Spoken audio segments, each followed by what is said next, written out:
같이 묵상, 본문 말씀과 묵상객을 읽으시면서 시작해 보도록 하겠습니다.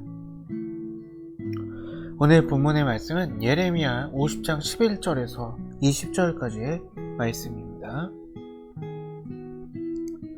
나의 소유 나의 백성을 노력한 바벨로니아야, 너희는 그저 즐거워하고 기뻐서 뛰는구나.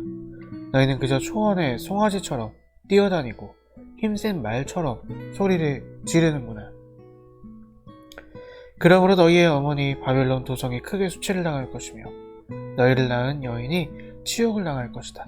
보아라, 이제 바벨로니아는 온 세상에서 가장 뒤떨어진 나라, 메마르고 황량한 사막이 될 것이다.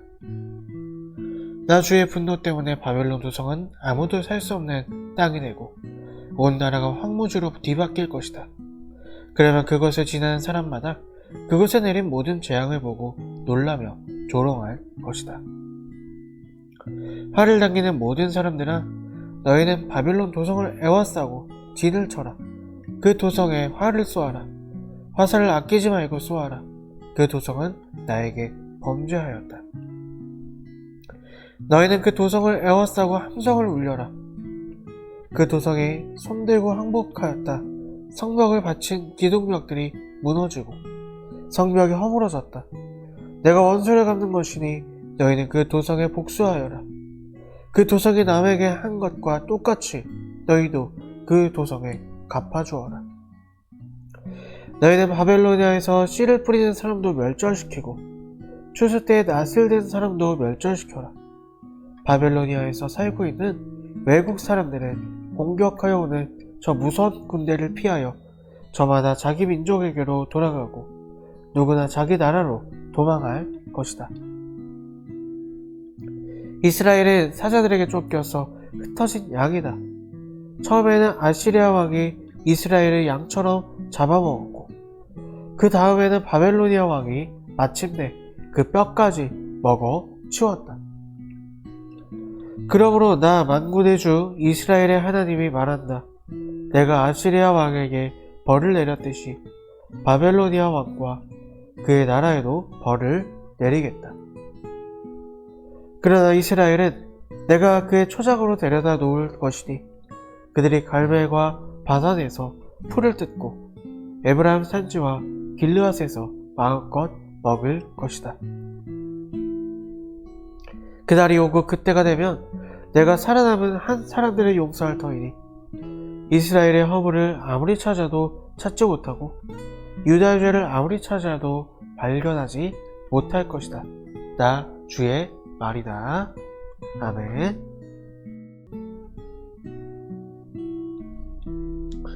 바벨론 제국은 하나님이 자기 민족에게 주신 유다의 땅을 빼앗고 즐거워합니다. 하지만 이것은 하나님 앞에 큰 잘못과 죄가 되어 결국 그들의 교만함으로 심판을 받게 됩니다. 대신 우상 숭배와 하나님을 저버려 포로가 되었던 유다 민족은 다시 이스라엘 땅으로 돌아오게 됩니다. 이것은 하나님께서 유다를 멸망시키실 때 약속하신 남은 자에 대한 약속이었습니다. 지금은 그들의 죄로 나라가 망하고 흩어지지만 그 와중에서도 하나님을 신뢰하고 의지하는 자들을 다시 모아 흩어지지 않게 하시겠다는 약속이었고 그것을 지키셨던 것입니다. 우리는 우리 스스로 그 어떤 일도 할 수 없습니다. 우리는 양처럼 미련하고 죽을 길을 좋은 길이라 우기고 고집부리며 사는 미련한 존재들입니다. 그래서 우리의 할 일은 열심히 목자를 바라보는 것입니다. 내가 나를 과신하지 말고 오늘 나에게 주어진 하루를 충실히 살며 그분을 바라보는 것이 가장 복되의 길입니다.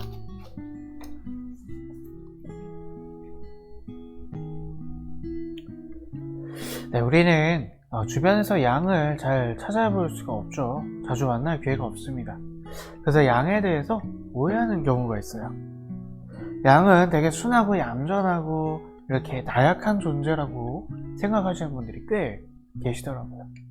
하지만 양은 그렇게 그런 좋은 이미지만 갖고 있는 것이 아니라 사실은 미련하고 고집이 센 동물 중에 하나로 양의 특징을 가지고 있습니다. 성경에서 우리를 양으로 표현하죠. 양에 비유하는 경우들이 있습니다. 근데 우리가 착하고 순수해서가 아니라 우리도 양처럼 교만하고 어리석고 고집이 센 존재들이기 때문에 양에 비유한다는 것이죠. 그리고 성경이 우리를 양에 비유하는 또 한 가지 이유가 있습니다. 그게 무엇일까요? 오늘 본문에 하나님께서 자신의 백성을 침략하고 노략하고 멸망시키면서 그것을 즐거워하던 바벨론에 대한 다시 한번 철저한 심판을 선언하십니다.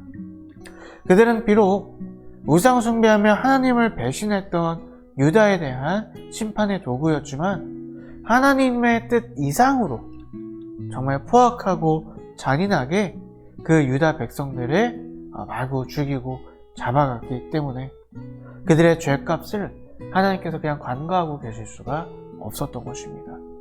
그래서 그들에 대한 심판을 선언하십니다. 하지만 하나님을 떠나 멸망의 자리에 있던 유다 백성들에 대해서는 하나님께서 회복의 약속을 해주십니다. 그들은 왜 회복되어질 수밖에 없는 약속을 받았던 것일까요? 바로 하나님의 것이었기 때문입니다. 그들은 비록 하나님을 떠나 미련한 생각으로 악한 생각으로 욕심과 우상 숭배 가운데 있었지만 그럼에도 불구하고 그들이 포로로 잡혀가서 하나님을 향한 마음이 회복되어지고 또 하나님을 온전히 바라보는 성경에서 말하는 남은 자들에 대해 하나님께서 외면하지 않으시고 하나님의 것이기에 그들을 다시 회복시켜 주시겠다 약속하셨던 것입니다. 성경이 우리를 양에 비유하는 또 한 가지 이유가 바로 여기에 있다는 것이죠. 양은 미련하고 나약하고 또 고집이 셉니다. 그래서 그들 혼자 살아갈 수 없기 때문에 목자가 있습니다. 오늘 우리도 마찬가지라는 것이죠. 우리도 혼자 살아갈 수 없는 미련하고 나약하고 고집센 존재이기에 우리에게도 하나님, 예수 그리스도 목자가 계시다는 거예요. 양은 어떻습니까? 아무리 고집이 세고 미련해도요, 귀가 열려져 있어서 자기 목자의 음성을 듣고 쫓아갑니다. 근데 오늘 우리는 어떨까요? 오늘 우리는 양에게 배워야 할 줄로 믿습니다. 여러분 귀가 열려 계십니까? 내가 내 맘대로 살고 또 때로는 죄를 짓기도 하고 하지만 우리가 귀가 열려 있다면 그래서 돌이키고 주님께로 나아가신다면 하나님은 오늘도 우리의 인생을 책임지시고 가장 좋은 길로 인도해 주실 것입니다. 오늘 우리 양과 같이 주님을 따라가는 주의 음성을 듣고 살아가시는 저와 여러분들이 되시기를 주님의 이름으로 축복합니다.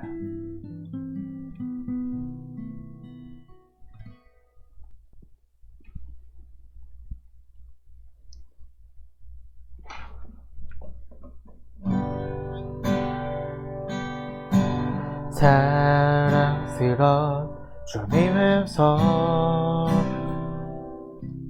당신 곁에 가까이 이끄시네 주의 사랑을 나누리며 그의 아름다우신 나누기 원하네 예수 내 선하신 목자 나의 앞길 하시네 예수 진실하신 주께 내 삶을 드립니다.